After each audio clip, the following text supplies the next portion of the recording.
There was a time I thought peace could only be found in quiet rooms, soft chairs, and early morning silence. I thought aging meant shrinking your world down to what's safe, familiar, predictable. But I was wrong. It took me nearly 70 years to discover that the world still holds places that speak to the soul, places that quiet the mind, slow the heart, and remind us that we're still very much alive. Today, I want to share with you 6 breathtaking places that brought peace, wonder, and calm to my aging soul. I only wish I had found them sooner. Commercial. I'm 74 now, and for most of my life, I believed travel, nature, or adventure belonged to the young, the bold, the restless, not to people like me with gray hair, stiff knees, and memories that stretch longer than the road ahead. But after my husband passed away and the house grew quiet, I started to feel a heaviness in my chest I couldn't shake. I wasn't sick, but I wasn't well either. Sit on my porch and stare at the same view every day, the same tree, the same streetlight, the same mailman. And one morning I thought, if I don't change this view, I'll lose the part of me that still dreams. So I packed a small bag, I took a deep breath, and I went looking not for noise, not for excitement, but for peace. What I found were places that didn't just fill my eyes, they filled my soul. Place one, a lakeside bench in northern Michigan. It wasn't fancy, just a quiet bench by a lake in Traverse City, Michigan. You wouldn't find it in any travel magazine, but something about it felt sacred. The water shimmered like glass, the ducks glided without urgency, and pine trees stood tall around the shore like protectors. I sat with a thermos of coffee in my lap, wrapped in a knit shawl, and listened to the soft rustle of leaves. Every so often, a breeze would carry the scent of pine and earth, and it felt like the forest itself was breathing. There were no distractions, no phone, no noise, no one asking me what was next. And something shifted inside me. The chaos of my thoughts began to settle, and I realized how rare that kind of stillness had become in my life. 2 hours passed, but it felt like just minutes, or maybe it felt like eternity. That's the strange thing about peace. You lose your sense of time when you find it. What I learned: stillness is not absence, it's presence. And you don't have to cross oceans to find it. Sometimes it's just one bench and one deep breath away. Place 2, the lavender fields of Provence, France. France had always been a dream too big to say out loud. But after my husband passed, I started asking myself a different question. If not now, when? So, with trembling hands and hopeful heart, I booked a flight to Provence. And when I arrived, it was like stepping into a painting I'd seen in my imagination 100 times. The lavender stretched in endless rows, painting the hills in soft purples and blues.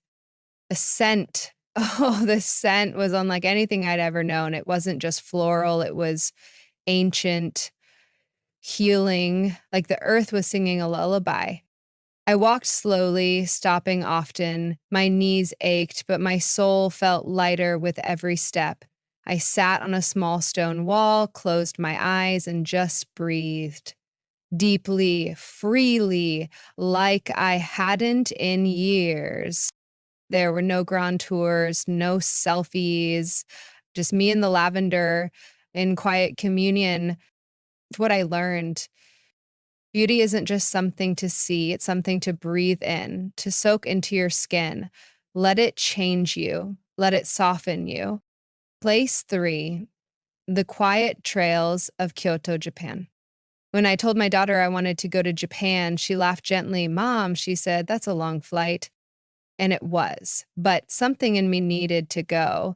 And Kyoto specifically called to something I didn't even know I had: a quiet yearning for grace. The moment I stepped into the gardens of Kyoto, I felt something I can only describe as reverence. The moss covered paths, the stone lanterns, the koi fish gliding through clear water, it all felt like nature whispering secrets. I remember sitting beneath a cherry blossom tree as petals floated down around me. It felt like heaven was shedding soft tears, not from sadness, but from joy. I wept too, not because I was sad, but because for the first time in decades, I felt witnessed by the world around me.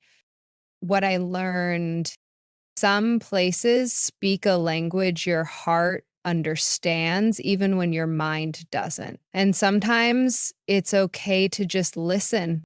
Place for Cliffs of Moher, Ireland. Ireland was my husband's favorite place. He'd talk about it all the time, though we never made it there together. So I went alone, and standing on the cliffs of Moray, I felt him with me. The cliffs rose like giants from the ocean. The wind was wild and untamed, swirling around me like a song from another time. I stood on the edge, looked out over the crashing waves, and let the wind carry my grief. I thought about everything we'd been through, every joy, every sorrow. And in that moment, I didn't feel alone. I felt like I was standing in a place big enough to hold everything: love, loss, memory, and hope. I spoke to him out loud. I told him I missed him. I thanked him for the years we had. And I promised I'd keep finding beauty even without him. What I learned: grief doesn't need to be hidden. It needs space, room to breathe. And sometimes the wind and sea are the only companions strong enough to carry it with you. Commercial place, a desert sunrise in Arizona. There's a kind of silence in the desert that almost hums. It's not empty, it's deep, ancient. I stayed in a little adobe casita on the edge of the Sonoran Desert. No TV, no Wi-Fi, just stars at night and cactus shadows dancing at dawn. That morning, I woke before the sun. I wrapped myself in a warm shawl, made a cup of tea, and sat on a small stone step outside.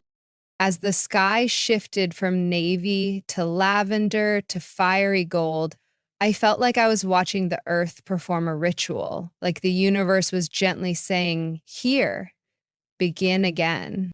I cried quietly, not from sadness, but from the sheer beauty of it all, the way life insists on renewing itself, even in the harshest of places. What I learned: even in the desert, something beautiful waits to bloom. Sometimes we just have to rise early enough and quietly enough to witness it. Place 6, my own backyard, reimagined. Coming home was the final chapter, and strangely, it was the most surprising of all. After all the places I'd seen, I expected to feel restless back in my little house, but something had shifted in me, or perhaps in how I saw things. Hung wind chimes near the porch, planted roses near the fence, added a bird feeder and a tiny water fountain. And one morning, I sat in my rocking chair with tea as birds sang and wind gently stirred the chimes. The scent of roses drifted through the air, and I realized I had created my own peace. I had brought everything I'd learned back with me: the stillness, the beauty, the reverence, the strength. What I learned: you don't have to chase peace. Sometimes you just need to see your world with new eyes. It was always here, waiting. I used to think life got smaller as we got older, that we were meant to settle, stay put, and stop seeking. But what I've learned is this: the soul never stops longing for awe, and awe is ageless. You don't need a passport or a plane ticket. You just need the willingness to look, really look, and let the world remind you of who you are. Each of these places gave me something I hadn't even known I was missing. A bench by a lake reminded me to slow down. A lavender field taught me to breathe deeper. A Japanese garden showed me grace. The Irish cliffs held my grief. The Arizona sunrise whispered renewal, and my own backyard, it brought it all home. I wish I had found these places sooner, but maybe they found me when I was finally ready to receive them. And now I carry their calm in my chest like a second heartbeat. Have you discovered a place that calms your soul? A view, a room, a trail, a garden? I'd love to know. Share it with me in the comments. If this video gave you peace, I invite you to subscribe. We share honest stories for wise hearts.